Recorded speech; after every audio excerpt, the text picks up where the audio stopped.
Pero may kala, may adlaw ka na ito natakaroon sa buwata sa DPWH Second District aron nga kung ano sab dato ang update sa mga nagkanayang projects sa ilaw sa pagdumala sa DPWH Second District. Of course, ito nga magkauban, hindi nga mahina, wala na ito nga tingpababa, no? Si Ma'am Pilahiya Dahilog, ang ito ang tingpababa sa buwata sa DPWH Second District, ang ito Administrative Officer 4 o HR2, hindi nga mahina. Ma'am Pilahiya, may ano? Mayong adlaw kanatong tanan, mayong hapon sa tanan nga naminaw or tan-aw sa ato ang paghimo karon sa interview. Yeah. Okay. Maari na po no? Mga na po big update labi na sa mga projects na to under sa DPWH Second District. O nano, ang gisugutan na to, ang Labinay Bridge, Kinuman Sur to Galaga projects, so Gala to Diguan, o uban pa, no? Hindi nga mahina. Una-una to, sa Labinay Bridge, kay mura, og nahuman naman ang duha ka tulay, bro, ang tunga na lang ang kining gitrabaho. Pero so, update na di ba? Okay, regarding sa project sa Labinay, ang katong duha ka gitawag mo to nila og widening og ang kanang bridge approach. So, it is completed. Mo to siya ang project 24 kg 0091. So, completed na to siya kung atong makitaan, giagian na siya ang both sides. So, paingon sa Usamis o paingon Distang gumagian na. Karon ongoing na pod ang phase 2 which is the inner bridge sa tunga. So, mo na siyang 24 kgs 0122. So ongoing na siya. So ikaduha na siya nga project. So mo na kung bantayan na to karon ang sa inner na sad ang gitrabaho. Gipatas ani kay murag maabot pa ning baha niya adapita katong primero gyud tulay ba no ubos magud siya so kani siya murag di na gyud maabot kay taas gyud ang mao ga tulay. Oh, yes. Sir, mo na siya nga kanang ubos maguto siya sa una. So there time nga dako-dako ang tubig so dili siya magian or ang magagmay nga sakyanan makuan siya sa baha. Okay. Pinay budget sa phase 2 na ni mo. Wala pa gyud. Wala ko ka kuan. Nana siya budget pero wala na ko nakuan kung pila ang budget ani siya o phase 1, phase 2. Ongoing. Wala pa ba? Ang phase 2 is ongoing siya. Okay. So dili mapiktahan ang biyahe na kay murag sa tunga naman ang kining gitrabaho. Oh, dili na siya kay kung payong usamis o ang payong usamis sa payong destanggo, pwede naman makaagi. So bahala na gitrabaho ang inner. So mo gani siya nga dugay na kasugod ang phase 2 do 24 kg siya last year pa. Dugay siya na trabaho karon ng 2025 since wa pa nahuman ang katong bridge sa kilid-kilid nga pwede magian sa sakyanan. Pila ka months ang kuan ani wala ba time frame kano sa siya mahuman? Kani siya is naka under suspension mo guni before kaning 24 kgs since katulad akong ingon nga panahuman ang katong duha ka side. So 6% pa ni siya karon ang kaning 24 kg nga katong sa inner. Okay. But then ongoing gyapon siya karon. Ongoing. Maulan o ginit, ongoing o blind ka ba siya? Ongoing siya pero wala man siya pwede man siya magka-time suspension kung kusog kayong ulan nga dili pwede gyud matrabahoan. Pwede man siya. Okay. So salamat kay labot yan ma'am Ed. Ari ko sa kinig Kinuman Sur to Gala o Gala to Digoan sa mga update ani. No, labi na sa kabukiran man ning area no. Under magapon sa DPWH kini mga dalan nga gitrabaho niya. Yes, kining kinuman tugala nga road. Ang kaning phase 1 niya is 100% completed ni siya. Muli siya katong 24 kg 0071. And then karon na tay phase 2 that 25 kg 0041 ongoing siya. So kung makita nimo mura bitag di makita nga humana ba rin siya pero ngano na isumpay. So ang phase 1 humana gid siya. Phase 2 na siya karon na nata sa 70%. 70%. 70% na siya. So wala. Phase 2. Okay, after mga 100% turnover naman din ano. Yes sir. So 70% possible kano sa aman siya mahuman. Kung nadi unsay nakabutan dito sa iyang number of days nga contract kani siya kung ano ni siya updated man gini siya wala man ni siya mga suspension since dalan siya. So ang expected date nga mahuman mahuman gini siya. Okay. How about sa Galat to Diguan? Kining sa Galato Diguan is sa iyang phase 1 is 24 kg 0062 100% completed na dali siya. So ang kanina lang isumpay na mo is kining Diguan to Bulok-Bulok murag paingon downstream paingon sa kuan. So 25 kg 006 ko na partially completed siya kay na siya sa 96%.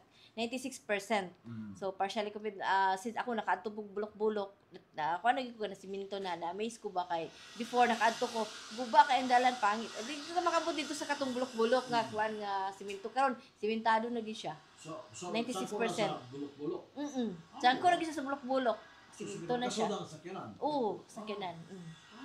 Kumana mo. Humana. 96% completed siya, partially completed, gamay na lang yung kay kulang. Ang kining diguan to gala, kompleto na gid ang diguan to gala. Ang phase 1 na siya na napay wa pa siya phase 2 nga to be wa pay funding ba. So ang katong phase 1 completed na gito siya. So kung makita nimo nga napay mga kulang to be next na po na siya nga project tingali kung base next year or something ana mabutangan na po na siya sumpay. So laos na rin siya. Diguan, padulong atong sa bulok-bulok nila. Kasi babaw. Laos na yun. Yes. So, salamat kay Labot yan, ma'am. And the way, no, sa uban pa mga projects sa mga highways na to, dapat tayong mga projects Sinakaban, no, including the Sinakaban, no. Okay, regarding kanina sa Sinakaban Highways, natay project aning 24 kg 00998 or ongoing ni siya. Muna siya ang road widening from Osamis to Sinakaban. So, if you notice, nag-widening yung tanan nga mga dalan kay tungod sa bulk na sasakyanan nga mag-agi.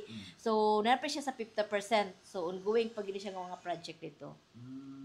Okay. So, pero, sabi ka sagana na kuha na siya kanang concreting or kato ng asphalting projects there? Concreting na siya, sir. Concreting na siya. Concreting. Oh. Okay, from kuha man no, kay mo yung sila, gi-concrete, dayon, humang concrete, bungkagon, kay aspalto na pod, aspalto, di gi-concrete na pod. Kuan man siya, sir, kung i-concrete siya, i-overlay na po siya for asphalting.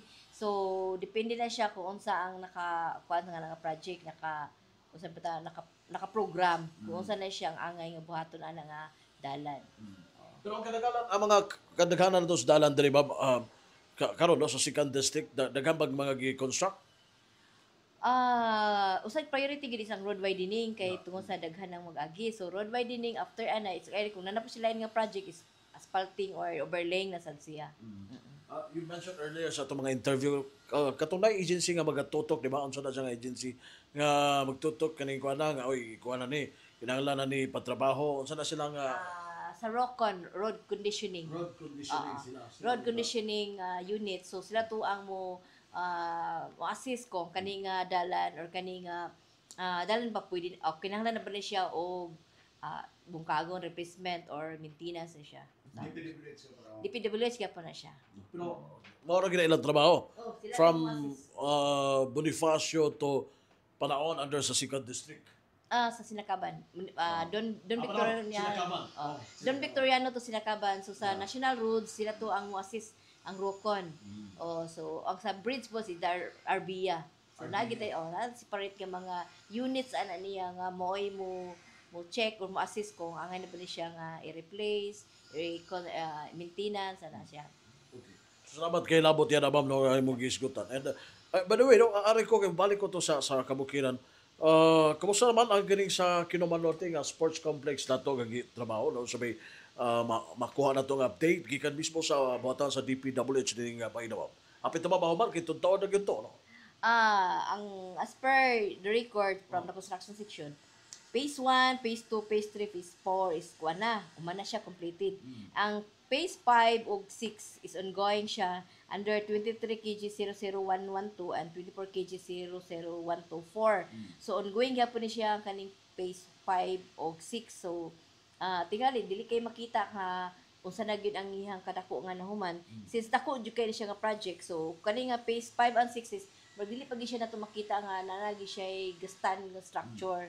So still na lang gyapon siya sa process nga preparation pa gyapon siya.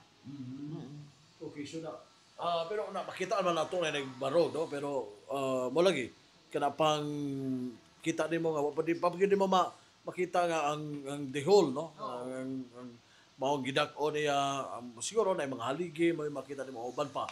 So wala siya hangtod sa face. Hangtod ba man pinaka mga face ang gikuha nimo? Dili ko kung pila pa ka patients, dako gini siya kay nga project. So ang amount of the budget is minimal pa man siya, so hinahinay pa gid siya. Wala pa iba na ni. Wala pa yun nga ang period ani nga mahuman. Wala kay I guess multi-year na siya nga mga project ko. Kanag na lang nga multi-year project. So ginatutukan gyapon sa DPWH kanila. Oh yes sir, magulat mi every year na gina siya funding. So every year sad siya ga progress ang iyang construction. Na ba yung mga panalitan mga projects? Doon na may mga higayon o sa by quarter mag-inspection si DPWH. Every time ang DPWH mag-adto man mag-inspect. So every time kay ang amo is the implementation of project man. So though it kaana siya sa mga contractor, but every now and then the inspector from DPWH, project engineers, material engineers, the resident engineers will go to the site to inspect the project kung kumusta na. Okay. So, salamat kay Labot yan ma'am no. And may nautang mahuman na kay Biraog dako din siya no and dako pong magamit din panahon pon yung mga dagkong event nga dinhi sa tuwa mo sa second district. Yes sir. So dako jud na siya na ikatabang sa tuwa sa District 2. And bisan lang lang gani sa District 1. So whole minsan ko dental maka-benefit ana kung hopefully mahumanan na siya. Not dili na pud nga kay kita I guess the whole Mindanao nga kung na mga event or convention nga i-held diri. So atong ma-accommodate kasi dako man jud na kayo nga convention center. So hopefully mapandingan siya o mahuman siya as soon as possible time. Oh. Okay, so salamat kay Labot yan ma'am. And ari ko sa lakbita lang po dako no ang Pangilby Bridge kay kabulo maggi giukal tong spalto then dai portion pod nga dili espalto concrete no muna nga ang uban mingon giukal man ang espalto then ngano man na no pwede na to makuan mo say update kung nabay kay kasayuran labot ini. Okay. Kanang I guess kanang dili mi ang right agency. We are the DPWH but then kan dili man kami ang implementing agency ana. So under na siya sa DPWH UPMO, Unified Project Management Office. So sila to ang right person or the right agency to answer that question, sir. Dili ko kakuan kay basin di ko kabalo gid ngano na unsa ni tabo dito. Sila ra jud makatubag ana. Pero ang makita mo gani mo mura og ang ilawom din niya concrete din ang ibabaw ra asfalto di ba? Karang gibaklas sila katong gi-overlay kay since dili siya compatible or dili gid siya ang sa kuan ba is dili compatible tungod kay nag-move ang kuan katong asphalt. So mo to nga di rather kuan baklas na nila tanan. Okay. Siguro na possible gyapon nga ibalik nila tong asfalto gyapon. No? Marag ilan naman ang design niya concrete na yun. Na overlay asphalt. Asphalt. So mo nang ilang Crop gibaklas. protection siguro po sa tulay. Maybe kay technical man gud siya nga mga concerns. So di ko ka-answer ana kay kanang sila ra gyud makatubag ana. Okay. So, salamat kayo labot yan ang Pilahi. And sa other projects, no? Ba mga projects? O sa may mga projects under sa second district map? Daghang kitag ongoing nga mga projects sa 24 kg na pa ongoing na pa 25 kg but then I guess ang uban naka notice to proceed na and then uban panikamutan gid siya na on time mahuman ang atong mga project nga gipang implement diri sa ato ang isaksikan. And siguro imong ipabot sa mga katawan kay labi na kung doon ay mga paglangan-langan tungkol sa mga projects ba no nga diha sa kadalanan usahay mag traffic usa gina kay of course kay namay gitrabaho nga daan basin doon na kay pabot nila sa mga katawan. Okay, sa tanang mga lumulupyo sa Misuksikan and bisan dili sa taga Misuksikan nga nag-agi sa atong mga kadalanan. So, na mga times nga ma-traffic or mag one lane ta sa atong mga dalan since nagitrabaho. So, please bear with us since para mapulit sa tuwang kayuhan sa tanan. So, kita tanan ang the government is kanang ningkamot nga mapanindot ang atong mga dalan will ang DPWH sa ningkamot to have a quality infrastructure ang ihatag. So please bear with us aron atong though madugay man ta or malangan man ta sa atong mga pag-travel but then para lang gyapon sa atong kaayuhan. So in the long run kita lagi po maka-benefit sa ato ang mga infrastructure project. Ma'am, salamat gayo, Ma'am Pilahiya sa gayon na kaubagan namo no sa sa paghatag og update bisan sa kabisi ninyo. And salamat po kayo sa paghatag sa mga kasayo.